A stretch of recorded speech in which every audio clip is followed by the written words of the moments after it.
అభయహస్తం అప్లై చేసుకున్న వారికి బిగ్ అలర్ట్. వివరాలని చూస్తే తెలంగాణలో అధికారంలోకి వచ్చిన కాంగ్రెస్ ప్రభుత్వం ప్రతిష్టాత్మకంగా తీసుకున్న 6 హామీల అమలుకు ప్రజాపాలన పేరుతో అభయహస్తం అప్లికేషన్స్ తీసుకుంది. ఈ క్రమంలో తెలంగాణ పోలీసులు అభయహస్తం హామీలకు అప్లై చేసుకున్న వారికి అలర్ట్ జారీ చేసింది. గుర్తు తెలియని వ్యక్తులు లబ్ధిదారులకు ఫోన్ చేసి మీకు రేషన్ కార్డు, ఇల్లు మంజూరు అయ్యాయి, మీ ఫోన్ నెంబర్కు మేము ఓటీపీ పంపించాము, మాకు ఆ ఓటీపీ చెప్పండి అంటూ సైబర్ నేరగాళ్లు ఫోన్ చేస్తారు. ఇలాంటి కాల్స్పై ప్రజలు, లబ్ధిదారులు అలర్ట్గా ఉండాలని, ఎవరికీ ఓటీపీ చెప్పకూడదని పోలీసులు హెచ్చరిస్తున్నారు. అలాగే ఎవరైనా ఇలాంటి కాల్స్ వస్తే పోలీసులకు సమాచారం అందించాలని తెలిపారు.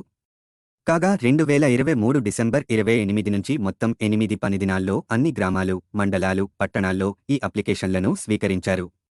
డిసెంబర్ 28 నుంచి జనవరి 6 వరకు మొత్తం తెలంగాణ వ్యాప్తంగా 1,25,84,383 అప్లికేషన్లు వచ్చాయి. ఇలాంటి ఆసక్తికరమైన అప్డేట్స్ కోసం ఛానల్ని సబ్స్క్రైబ్ చేయండి. వీడియో నచ్చినట్లయితే లైక్ చేయండి.